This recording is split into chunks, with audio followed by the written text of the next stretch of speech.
E eu quero contar que o vereador do Rio de Janeiro, Carlos Bolsonaro, publicou uma nota em seu perfil no Instagram criticando a atuação do ministro Alexandre de Moraes no julgamento do ex-presidente Jair Bolsonaro. Vamos então com esse conteúdo agora, que quem vai nos contar é a Valéria Luizetti. O que ele publicou, Valéria, para depois a gente jogar para a opinião dos nossos amigos aqui no estúdio. Bem-vinda. Pois é, boa tarde, Evandro, a todos que nos acompanham aqui no 3 em 1. Ele fez essa publicação, inclusive, ao longo do dia de hoje, fazendo críticas principalmente ao processo de julgamento, né? Ele em nenhum momento citou ali declaradamente o nome do ministro Alexandre de Moraes, que é o relator aí desse caso, com relação às investigações ao possível golpe relacionado pós-eleições 2022, mas ele traz muitas questões aí que para ele são problemáticas ao longo desse processo. Ele começa afirmando que o pai está há 32 dias em prisão domiciliar, com tornozeleira eletrônica e sem julgamento e sem devido processo legal. Também diz que as leis estão sendo rasgadas e os direitos fundamentais jogados na lata do lixo. Declarou que calar opositores, fabricar narrativas oficiais, blindar aliados e perseguir adversários são práticas de regimes autoritários.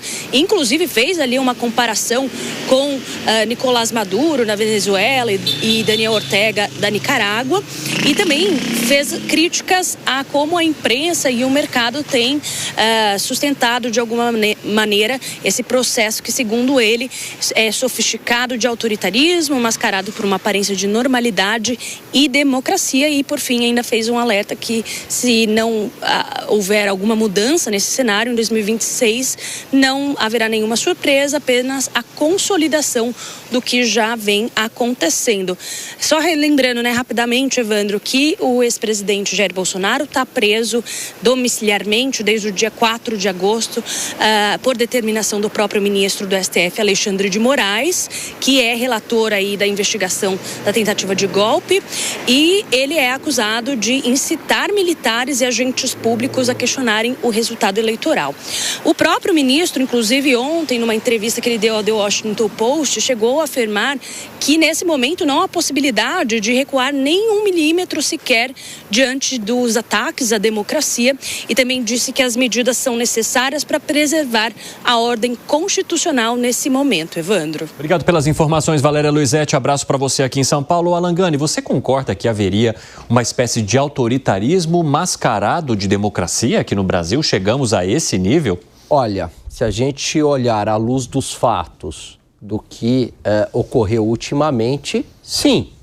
Então, por exemplo, você tem em alguns julgamentos a figura do relator, do juiz, do promotor se misturando. Por exemplo, a prisão do Daniel Silveira foi exatamente assim. Ele foi preso por opinião, por mais que eu discorde absolutamente do que ele falou, mas ele foi preso por uma opinião, ainda mais amparado no artigo 53. Preso preventivamente, que não existe prisão de deputado. O deputado só pode ser preso em flagrante. Aí fizeram lá uma inovação jurídica, o flagrante perpétuo, porque o vídeo continuava nas redes sociais. Você tem suspensão de perfis nas redes sociais, desmonetização de canais sem o direito à ampla defesa. A pessoa nem sabe por que ela perdeu ali a monetização, por que o canal foi suspenso, ela nem pode se defender. Então, trouxe aqui alguns fatos, Evandro, que mostram aí um certo autoritarismo do Poder Judiciário. Poderia citar outros fatos aqui também. José Maria Trindade, mas você acha que é o caso de comparar a Nicolás Maduro e Daniel Ortega? Não, é um visível exagero. Olha, eu ontem concordei com o Ronaldo Caiado sobre a situação do Carlos.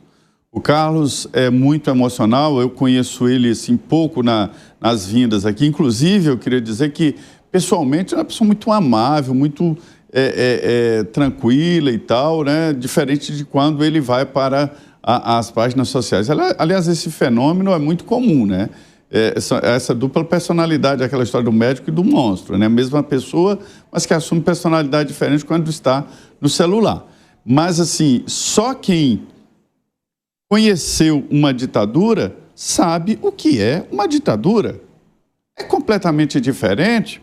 Não tem a menor... Eu não consigo ver nenhum traço de ditadura hoje no Brasil. Tanto é que nós estamos aqui falando de tudo, falando do caso, falando do Bolsonaro, e não tem absolutamente nada em volta. O que existe é uma disputa política por espaço e que sempre teve poder forte. Antes era o presidente da República. O presidencialismo do Brasil está passando por uma transformação. O presidente da República está mais fraco, não tem mais aquele poder, inclusive econômico, de emendas e de verbas, não tem mais dinheiro, né? O Congresso assumiu uma postura muito mais poderosa e hoje, na esplanada, eu vou te dizer, o Congresso é o lado mais forte. Agora, só que é o seguinte, a Constituição dá esse poder ao Judiciário. Uma vez, lá atrás, Joaquim Barbosa era presidente, eu conversando com ele lá e tal, ele presidente do Supremo, eu falava, presidente, os juízes estão exagerando. Quer conhecer poder? Vai no interior e vê o que os juízes estão fazendo. Quando um juiz se une ao Ministério Público, então manda na cidade, define onde o prefeito coloca o ponto de ônibus, a creche e a escola. Então, assim, mas por que isso? Aí Joaquim Barbosa falou, você não leu a Constituição? E aí eu fiquei calado, porque a Constituição dá esse poder para o Judiciário, mas não é o poder moderador, porque a democracia, ela roda, vai para o Congresso que aprova um novo instrumento e tal, e volta, né? Não tem ditadura. Gente, eu sou de uma época que peguei o final da ditadura ali, sei bem o que é isso. Sabe aquela frase, Brasil, ame-o ou deixe-o? Tem gente que está com isso na cabeça e deixou o Brasil e deixou de amar o Brasil. Ô, Fábio Piperno, como é que você avalia? Porque assim, o ministro Alexandre de Moraes, nessa entrevista que ele concedeu ao The Washington Post, mencionou que no Brasil houve um atentado à democracia e que esse atentado à democracia, que tem como acusados o ex-presidente Jair Bolsonaro e seus aliados, faz com que o ministro Alexandre de Moraes e o Supremo Tribunal Federal tenham de agir com maior rigor. O filho do ex-presidente Jair Bolsonaro, o vereador Carlos Bolsonaro, diz que isso é um autoritarismo mascarado de democracia e é natural que ele vá fazer uma defesa do pai. É esperado que ele faça uma defesa do pai. Mas como é que você avalia essas duas explicações da mesma situação? Uma vez eu li, acho que foi a autora, acho que é a jornalista Vera Magalhães, que criou a expressão bolso-chavismo. E aí eu até falei, puxa, isso até me parece mais uma espécie de bolso-franquismo, até pelo componente do fundamentalismo religioso. E sabe por quê? Eu fico imaginando qual a credencial da família Bolsonaro para falar em democracia. Porque, vejam só, eles usam, né, vários deles, a camiseta com a figura do torturador Ustra. E não só usam, como se orgulham disso. O presidente Bolsonaro já falou muitas vezes isso, que o único livro lá que ele tinha lido e tal, era, né, o livro que o Ustra escreveu.